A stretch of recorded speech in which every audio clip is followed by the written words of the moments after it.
Welcome to The Explainer. Today, we're diving into the world of AI companions. But we're going to sidestep the usual sci-fi questions and ask something much more immediate. How are these things actually changing our relationships with other people? For years, this has been the question, right? Is AI conscious? It's this huge, almost philosophical debate that you see everywhere. And honestly, it's easy to get completely lost in it. But what if we've been looking at this from the wrong angle? What if the real, tangible impact of AI on our lives has less to do with what's happening inside the machine's code and everything to do with what's happening inside our own heads? So let's get into this. Researcher Rose Ginrich at Princeton University makes a really powerful argument. She says the most critical issue isn't whether an AI is conscious, but what happens when we start to see it as conscious. And boom, that quote right there just flips the whole conversation. Suddenly, we're not talking about abstract philosophy anymore. We're talking about something we can actually observe and measure, the very real psychological effects that spill over into our social lives. So, how does this actually happen? Let's break down the core mechanism behind these impacts. Researchers have a name for it, the carryover effect. It's all about how our AI interactions bleed into real life. And it all starts with this thing our brains just do. It's called anthropomorphism. You see a face in the clouds, you yell at your laptop when it freezes. We can't help but see human qualities in non-human things. And we definitely do it with AI. Now this is the really crucial part. When we start seeing an AI as human-like, our brain doesn't invent a new way to interact. Nope. It just pulls out the same social playbook, the same mental toolkit that it uses for every other human interaction. And this can lead us down two very different paths. On the one hand, you have what's called the practice effect. Let's say you get used to being rude or dismissive to an AI that just takes it. Well, you're practicing that behavior, which might make you more likely to do it with a real person. But then there's the relief effect. Maybe you vent all your anger to a chatbot, you get it all out. Well, that might make you less likely to snap at a friend later, because that need has already been met. Two sides of the same coin. Okay, so this is a really interesting theory, but is it just a theory, or is there cold, hard evidence to back it up? Well, a group of researchers decided to find out.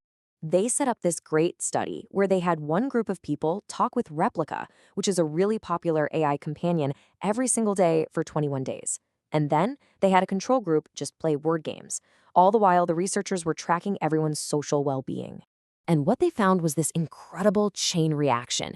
It all starts with someone having an unmet social need. Maybe they're lonely.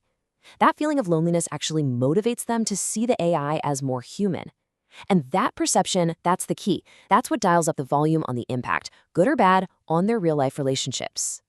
And we have to remember, this isn't just some niche academic curiosity. Social isolation is a massive global issue right now. So figuring out how these AI tools, which are everywhere, can either help or hurt us, that's a seriously important public health question. So, if we know the risks and we understand the psychology behind it, the next big question is, what do we do about it? Can we actually design these AI companions to bring us closer together instead of pushing us further apart? Well, the research points to a major shift in thinking. The goal shouldn't be to create a perfect simulation of a friend, something that could replace the real thing. Instead, the goal should be to design AI that stimulates real-world interaction.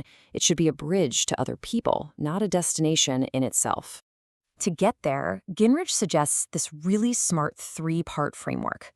First, the AI needs to model what good, healthy social behavior looks like. Second, it should actively help you practice those skills for talking to real people. And third, and this is so important, it has to be designed to be a tool, not a crutch, so you learn from it without becoming totally dependent on it. One of the coolest ideas for how to do this is something called productive friction. Think of it like guardrails. It could be things like setting time limits on your chats or having the AI prompt you to set goals for your real-world social life. It's all about gently pushing you back towards human connection. All right, let's just zoom out for a second and think about the really big picture here. Because this isn't just about you or me chatting with an AI.